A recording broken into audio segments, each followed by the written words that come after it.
Hello, and welcome to the Gravel Ride Podcast. I'm your host, Craig Dalton. This week's podcast is brought to you by our friends at the nonprofit Bike Index.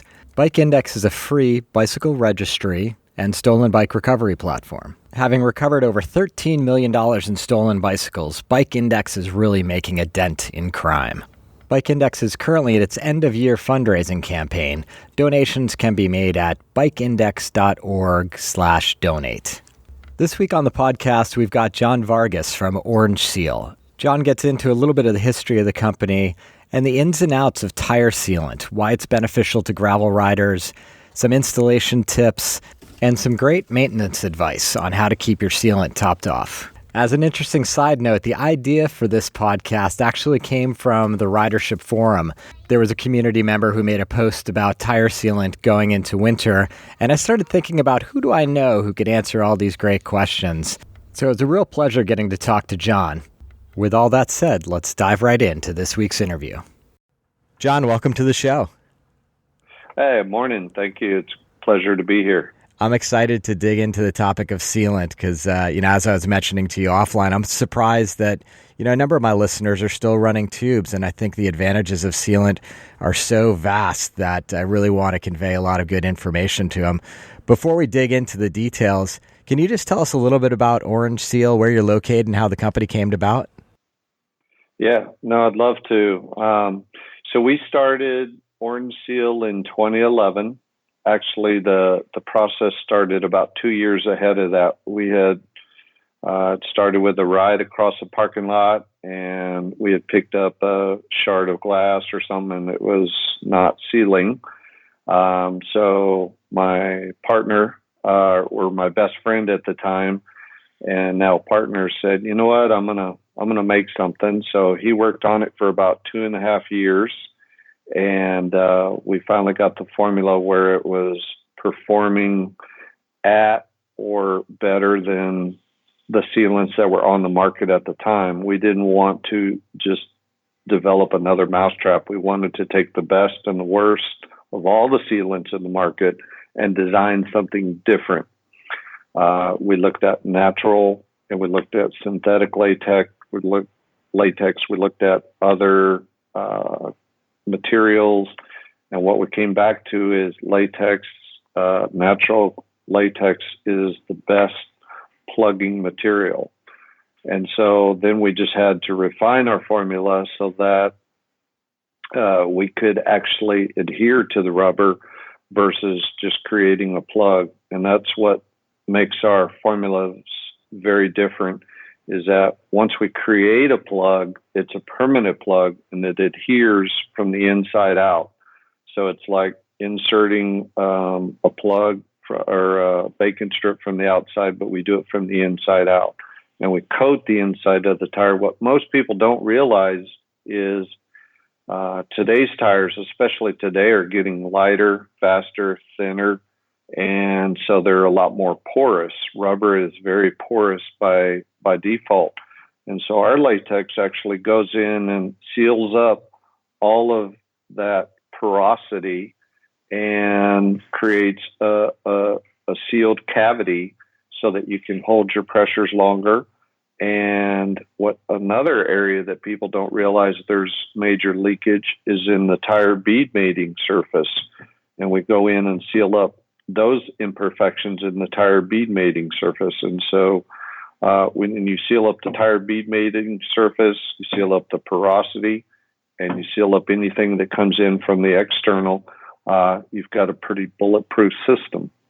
And as we all know, not one formula is going to fit every single environment and every type of terrain and such and climate. So we have 3 formulas. We came up with our regular formula, our endurance formula, and our sub-zero formula.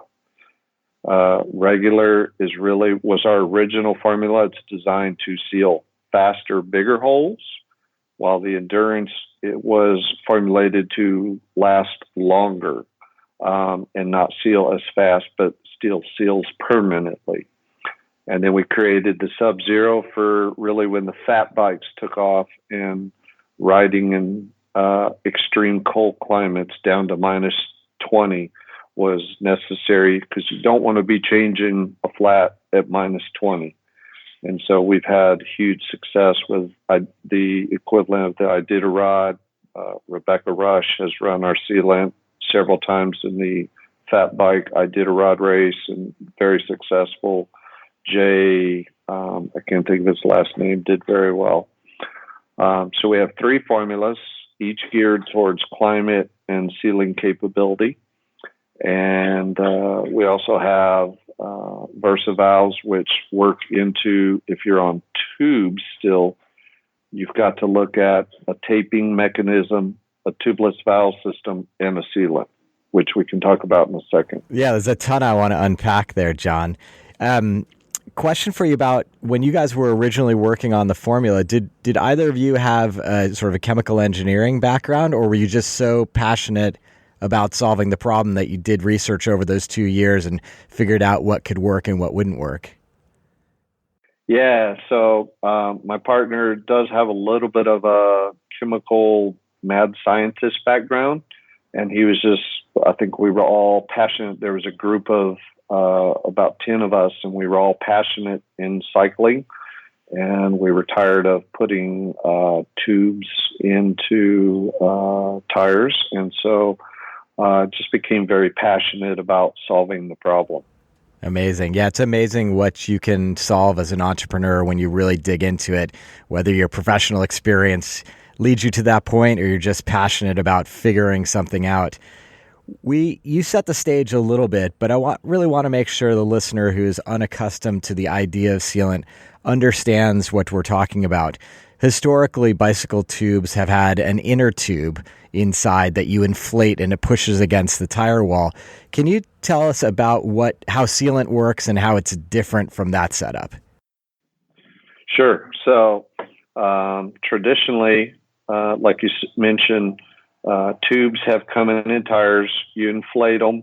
It keeps the tire into the bead so that it doesn't fall off the rim, so to speak. And it holds air on the inside because tubeless tires were even more porous and did not have a hook into the rim. As tubeless tires evolved, they've created a bead hook, which allows the tire to stay on the rim and mounted securely, even when hitting large rocks and jumps and all that good stuff.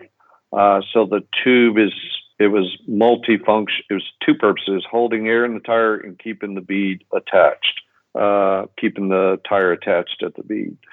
So if you remove that, now you've got the possibility of spoke holes, and you've got to cover that up with tape, and then you will need to insert a tubeless valve, which is no longer connected to a vinyl tube or a butyl tube. Yeah, I think that's an interesting visual. So when you're looking at a tubeless tire, it doesn't look any different because you still have the valve core coming out that you use to inflate the tire. But when you have the tire off the rim, what you'll see as an owner is that you've just got tape around the rim to cover the nipples, as you mentioned, but then that valve sticking out. When the tire gets on and you put the sealant into the tire, that's what creates the seal that you're able to inflate against. Right. So, I mean, really, we just we seal off the imperfections in the bead tire mating surface. But really the air, that's why when you go to tubeless, you have to have initially a high volume of initial air to pop the bead or pop the tire into the channel for the rim. And so you either need to have an air compressor or a high volume pump, or a friend that can take a standard pump and just go really high volume pumping that up. But there's some tips and tricks to getting a tire inflated, which we can cover in a little bit. Yeah, absolutely. I remember in sort of the early days, I just had that one friend who had a tire compressor, an air compressor, and I would have to go there every single time I wanted to change the tire because he was the only one who could give me that burst of air you were describing that sort of pops it against the rim and gets that seal started. Yeah, and I mean, every neighborhood, there's always one guy on the street that has an air compressor, and he's going to be your friend to setting up tires tubeless. But today's today's tires are getting more. They're more easily set into the bead, standard high pressure pumps and such. I mean, Alex Wild, he recently just set up his tires with a standard pump, brand new tires and orange seal and tubeless valves and a standard pump. And like I said, there's little tips that you can do to get the tires started onto the shoulder, which will set it into the bead, which we can cover in more detail when we talk about setting up tubeless. Yeah. And it's interesting. I had a set of tires, a set of slicks this year that were so porous that I could just see every time I pumped them up, I could see little bits of the white sealant coming through the actual, rubber of the tire. And I was really quite surprised by that. Yeah, I mean, they're just everybody today wants lighter, faster, thinner. And so it's like, when you add the materials, the Kevlar strips in there to stop punctures, the tire becomes very heavy. Nobody wants to ride on tractor tires when they're trying to go uphill or run through a rock garden. So that's why downhill tires they're still pretty beefy, and XC tires are very lightweight. I mean, even my racers today and the Orange Seal Off-Road team, Payson and Hannah, both are always wanting lighter, faster tires, but they don't want punctures. So they rely heavily upon the sealant. And punctures are not just center of tread. They're going to be on the sidewalls as well, because riders are tackling more features, more exposure, and just really pushing the limits of what we used to do in maybe 20 years ago. Yeah, I have to say the first time I got a puncture with sealant in a tire and it started spray out and eventually sealed, it was one of those eureka moments, because darn well you would have been sitting on the side of the trail changing that tube and spending a lot of time. And when the sealant can just do its job while you're still rolling and potentially even seal it before you lose a significant amount of air, it's such an amazing benefit. Oh, yeah, exactly. And we call it the badge of honor when you get a puncture and the spray is seals up in 3 revolutions, so to speak, and the person behind you is going, hey, you're spraying me. Well, it's 3 revolutions and done. I remember one time we were out riding, and my wife's like, hey, you're spraying back here, and my tire was spewing and it sealed up, and we just kept on going. Yeah. I remember vividly this year just getting hit from behind with some spray and wondering what the heck is going on. And then it finally dawned on me, like, oh, there's not any water going on. It's a big hole in my tire and I'm being sprayed with sealant. Yep. It's definitely a badge of honor. We consider it a badge of honor. You mentioned some of the sort of setup tricks that you guys have explored and figured out over the years. What are a couple of the top ones that our listeners should learn about? Sure. So when mounting a tubeless tire, let's just kind of take it from A to Z real quick. First thing, we always, if it's a brand new connection or a brand new setup on a tire rim, a new setup on a new tire and rim, you definitely want to do it dry to make sure that you don't have any additional problems, because a lot of first-time users, they'll put the sealant in and expect it to just automatically seat. And then they waste sealant. They get frustrated because it spills on the floor. So I always recommend set the bead first. And so the way you do that is I'm going to try to visually explain what I'm visually walking through with my hands here. You definitely want to start opposite of the valve stem and pop the tire into the center of the channel on one side, get it mounted all the way, because the specifications between tire and wheel varies in the industry. So there are certain tire wheel combos that are going to fit tighter than other wheel combos. So you may have to really use 1, 2, 3 tire levers to get it on there. So get it in the center of the channel away from the valve stem, because the valve stem creates additional depth that takes away from mounting. Then once you get that one side on, then you go back to your opposite of your valve stem, start putting it in the channel and bring it around and pop it all the way on. Hopefully you don't need tire levers. Now, if it's really loose, if it's that tight, let's go back to how tight it is first. If you have a really tight fitting one, you may need a little lubricant to get the tire up on the shoulder so it can seat down in the bead, and you can use a slight lubricant. I just put a little bit of sealant in there around the tire bead and just let it run all the way down, and then hit it with a blast of air. Now, you can leave the valve core in, but that does restrict airflow. So I would remove the valve core and then inject it with the air. Wait till you hear the pops, but never exceed the tire manufacturer's recommended maximum air pressure. For a mountain bike tire, it's anywhere from 40 to 50 PSI. Don't ever exceed that, because what's going to happen is you're going to blow the tire off the rim, and that's not going to be fun for anyone, especially if you have sealant in there. It's going to go all over the garage. Hopefully you're not doing it in the house on the Persian rug. We've had people write in, hey, how do I get sealant out of the Persian rug? We don't recommend doing that in the house. Definitely keep it in the garage. Hey, John, one question for you. I had used a very light mixture of sort of dish soap and water historically to kind of make the rubber slide up against the sidewalls more quickly when I'm popping it on. Is that advisable, or am I making an error there? I definitely don't recommend the dishwashing soap. It definitely, you're going to get, creates a bubbling effect inside if some does get in with the sealant. You don't want to, it will dilute the sealant. So like I say, I would first try just sealant itself. It does have a little bit of a slipperiness to it. And then there are some tire manufacturers that make a special applicator like Schwalbe that has their tire mounting soap. I would just use as minimal as possible.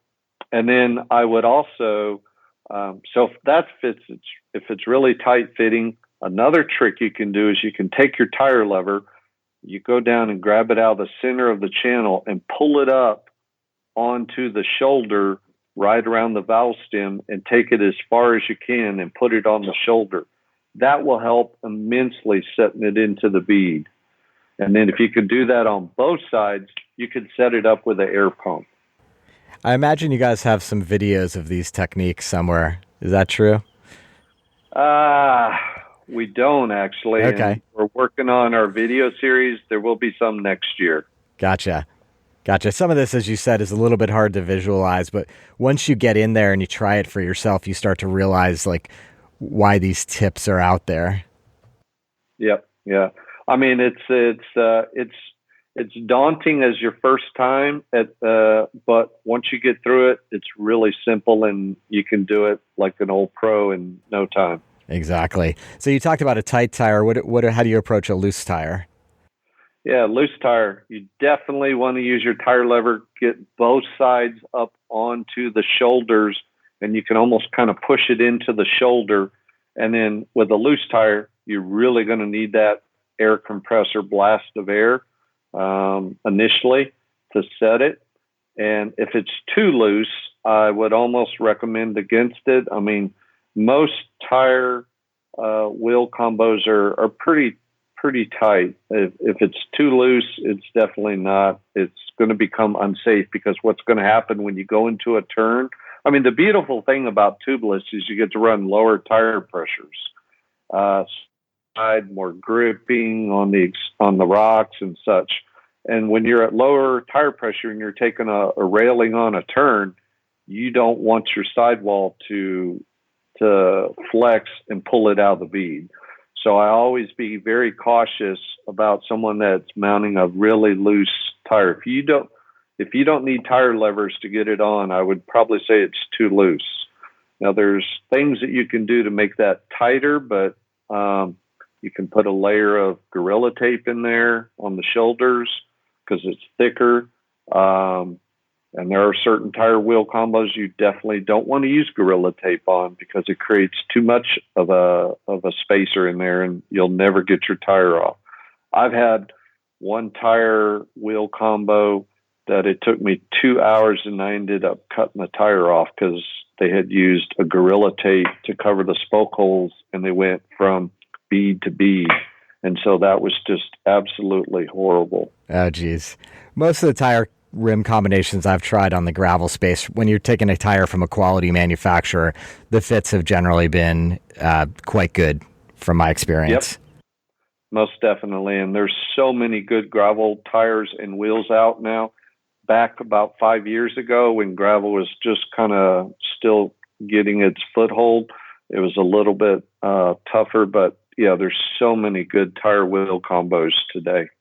So now that you've got the tire on without sealant in there, and hopefully the listener by now has thought about removing the valve core as being the right approach, do you advocate inserting the lubricant just via the valve core, via the valve? I definitely do, and that's why we have an injection system attached to our 4-ounce and 8-ounce bottles, and you just slide that over and inject your on a gravel tire 1 to 2 ounces, and then while you're there, we also include a dipstick with our sealant. The little black thing, it's coffee stir, bourbon stir, aka sealant checker. You definitely want to stick that in there, get a measurement, and that's what you're going to use to check your sealant levels every 30 to 45 days, just like you check your air pressure every week. You want to check your sealant with the dipstick because every time you break the bead, you are just creating additional workload. I mean, that was another thing that we wanted our sealant to do that other sealants didn't, is we didn't want the user to have to open up their tire to remove things that had built up in there that were free floating, called asteroids or whatever, monsters. There's no reason to check your sealant with the orange seal. Just keep topping it off. I mean, I have tires on 1-2 years, and I just top them off whenever the dipstick tells me to add some. And I just pulled the tire off my mountain bike that I've been riding here lately on the road a lot lately throughout the year.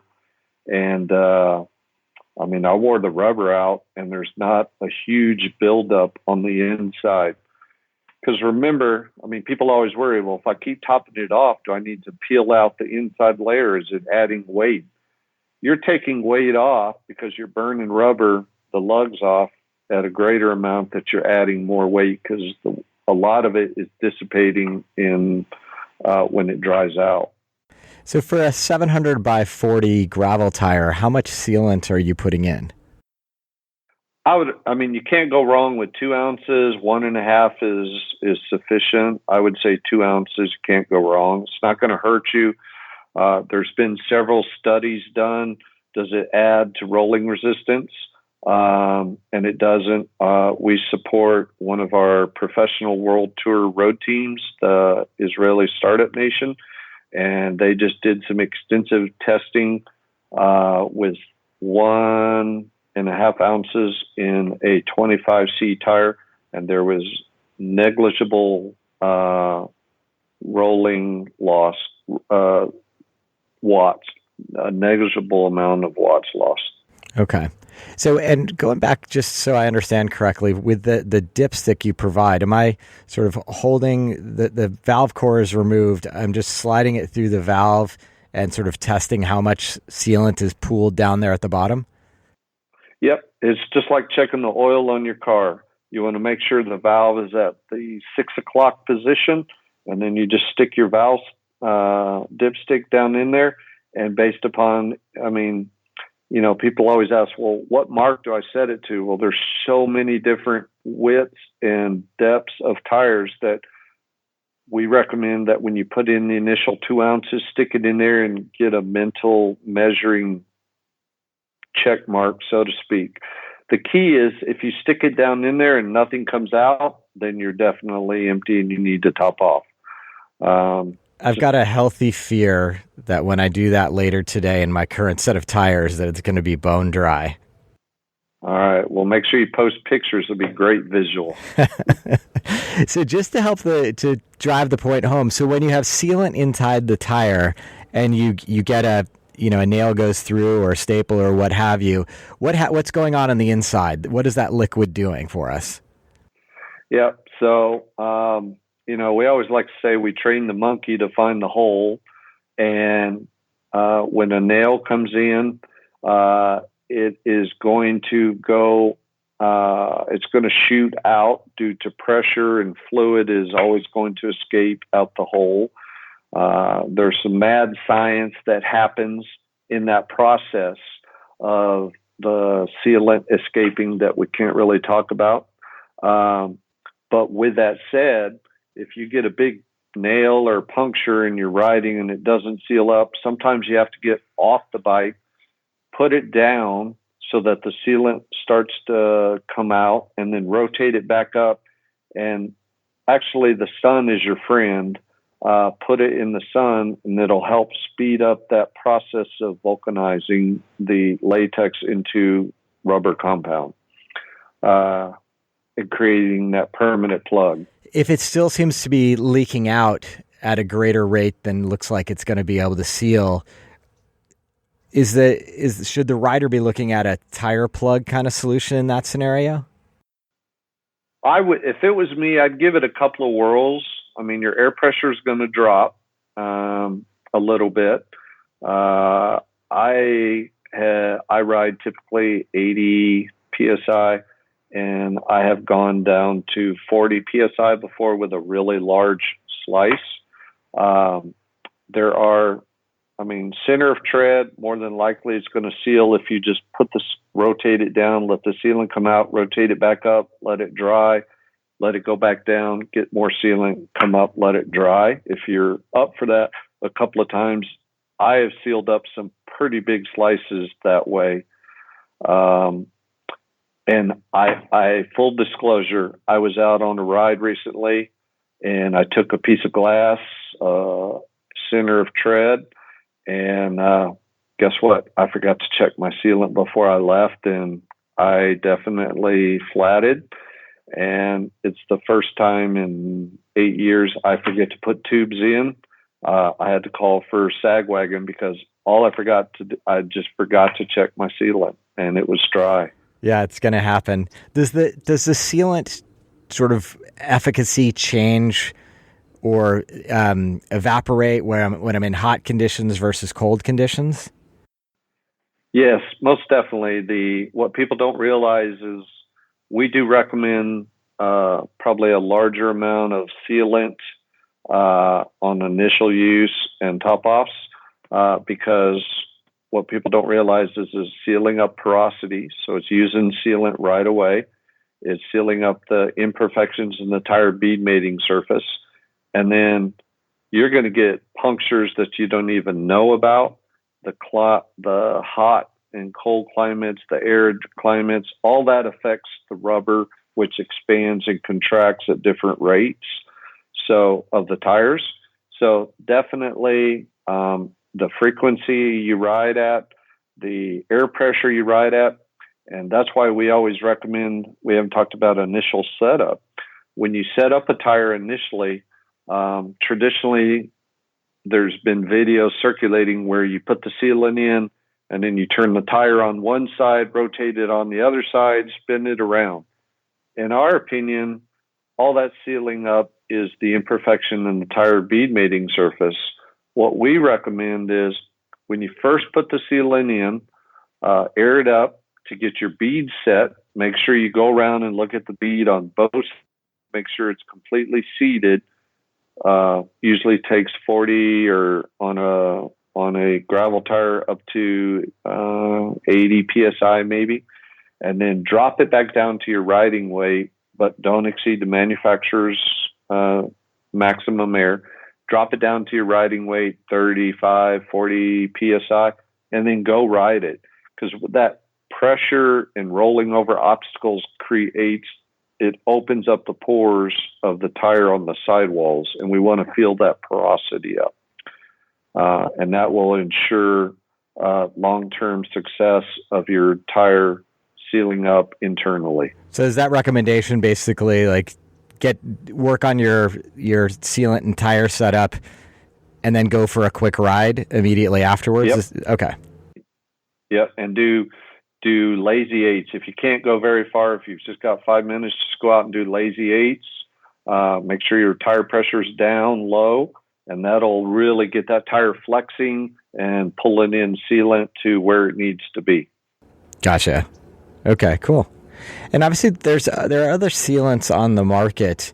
Is it a bad policy to mix sealants if you had, you set up one with one brand and then you happen to have some other around?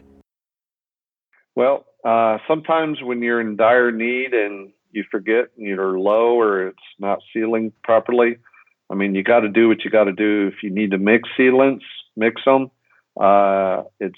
You're going to get mixed results. It's not the last guy that was in that's the failure or success. It's a combination of them.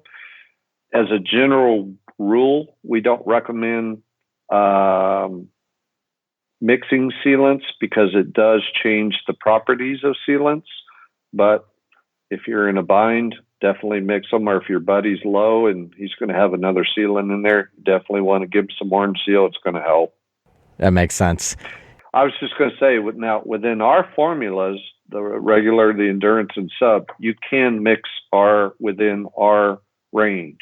Now, if you mix endurance and regular, you're going to get a hodgepodge of longevity and faster sealing. Just note that.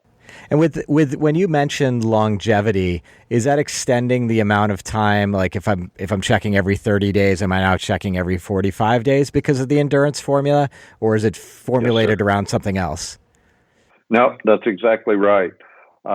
We have seen up to 180 days with our endurance, but I still say it's, you just don't know how many punctures you get while you're riding, or if your tire pressure was really low and you use more in the bead or whatever. I mean, I just recommend for endurance checking it about every 45 days, with regular every 15 to 30 days, and sub-zero, you can check that every 60 days. Okay. Yeah, it's something I really need to drill into my own head. It's just this idea that the sealant is constantly working, whether it's because I've got a porous tire or there's micro cuts coming in here and there when I'm riding. You kind of only think about the sealant when you get that gaping hole where it's spraying sealant and finally seals. But I really readily acknowledge after this conversation that clearly, there's a lot going on with sealant every single ride. Yeah, and I appreciate that. I mean, most users just don't realize how that works.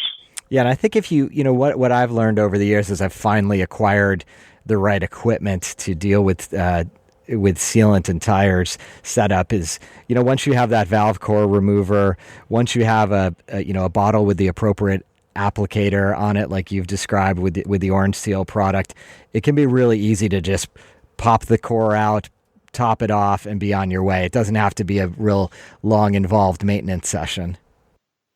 No, I mean, I was really mad at myself because I spent an hour sitting on the side of the road, and I could have if I had just checked my sealant this morning, it would have taken me 10 minutes, literally, and I would have saved an hour sitting on the side of the road waiting for someone to bring me some sealant or a tube or a ride home at that point, because your muscles are done after sitting for an hour. Yeah, hopefully this conversation is just going to be a reminder for everybody to go in their garage and find a bottle of sealant and make sure they're topped off. Most definitely. And I do want to go back just a little bit. So I know there's a big push in today's market for tubeless, but there are some users that just don't want to make that switch yet, or don't have the wheel set, they have the tires, whatever. You can run tubes, and you can run our sealant in tubes if you have a removable valve core. Now, it's not going to give you the same level of protection, but it's going to be better than not having any sealant, because we have sealed up numerous punctures inside of a tube on inside of a tire. Yeah, that makes sense. I know, like for me, like I've got an electric cargo bike that just is not set up for tubeless, but I don't care about any extra weight. It might as well have as much protection inside that inner tube as possible. Exactly. I mean, if you're running an e-bike or a cargo bike, I definitely would have removable valve cores, because those are so heavy and they're kind of just miserable to change a tire on anyway. You definitely want to remove that valve core and inject some sealant in there, sealant. Absolutely. Well, before I let you go today, John, I want to acknowledge Orange Seal's commitment to the sport and supporting racers. I mean, I wanted to mention it because I think not every company invests so heavily in the sport as you guys do. You support two big gravel athletes, Payson and Hannah, that have had a great year despite being in the pandemic. They've done some great things. Why do you invest so heavily in these athletes? Yeah, it's a great question. It took us 5 years to really understand why we wanted to create a team and look into sponsorship. And it's really just about why we went into the sealant business. It's about creating a problem-free ride as far as the tubes and the flats go. And we just love investing in Hannah and Payson. Are phenomenal people first and foremost, and we have so many other ambassadors that use our sealant, and we just appreciate the fact that they are very human and just enjoy having a good ride with people and not worry about changing flats, and they can hand it out with confidence that when they give it to somebody and recommend it, that it's going to perform where it needs to be. Yeah, it's great. It's great seeing the team out there at the gravel events when they're going on. I was really excited watching them both in the Mid-South pulling off the victories. It was just a great battle across the day. It was really fun to see. Oh, it was so much fun. I'm still pulling mud out of the Jeep almost a year later. But I mean, that was Hannah's first gravel race. And when she came across the line, she was so empty because she was running on empty for the last 2 hours. And Payson, it's a good thing he had practiced his cross skills in the off season, carrying his bike and running through mud. I mean, it was just that event, and all gravel events. They're just so. It's about community. It's about the experience. It's about having fun. It's about helping each other. And Hannah, I mean, when she first came to us, she wanted to only focus on mountain bike, and we talked about compromising and what. We explained the perils of gravel racing and the gravel community, and she said, I definitely want to be a part of that. And so she is definitely putting gravel into her agenda, even though she's focused on World Cups, which is two different spectrums for an athlete. And she absolutely loves the gravel scene as well as Payson. We've got big plans for them next year, and hopefully, I mean, that's what's nice about Hannah and Payson is they can go out and compete at the elite level, but they're also hanging out in the booth and having fun, chatting with others about the perils and fun of highs and lows of gravel racing. And the community in the gravel is just it's about community. And Bobby, I like his title. He's the master of stoke out there. It's kind of funny. Yeah, that's the attitude I want from a race organizer for sure. It's been fascinating to me to see as gravel evolves how certain events are going to favor athletes that have more of a mountain bike background. And I remember watching the coverage for Mid-South and seeing when Payson was battling Peter Stetina, seeing Payson's differing techniques in riding and how he spent a little time in the creek rinsing his bike out and how he sort of was gingerly shifting because he had that memory of we've all been in that sloppy mountain bike mud and knowing that you can't treat your bike like it just came off the mechanics rack at that point. You really got to be a little bit more gingerly with it. And, the results spoke to that fact when he crossed the finish line first.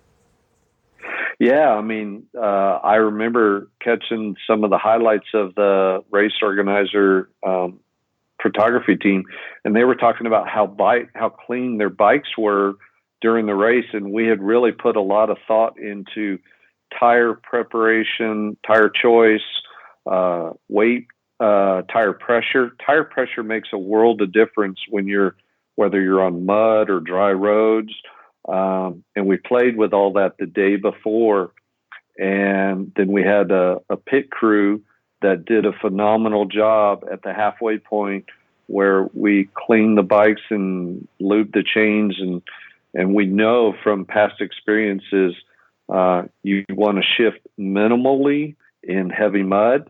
But to SRAM's, the testament of the Axis system, when Payson's dunking his completely battery-operated electronic system in a creek and it runs flawlessly, and he's still riding that same componentry, everything, and it worked flawlessly after dunking it in that muddy water. And it was so caked up with mud, and he didn't rip a derailleur off. So we have phenomenal sponsors, and we could not do it without their support. So it's really it's a team effort that goes into it.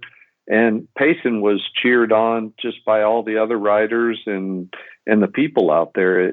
That's what gravel is about. It's about community, and it's about everyone being there supporting everyone. And you can have your elite racers, you can have your weekend warrior racers, you can have everybody comes out and just has a blast. That's so much fun about gravel. So true. And I really hope, as I'm sure you do, that 2021 we can have a safe and racing packed year.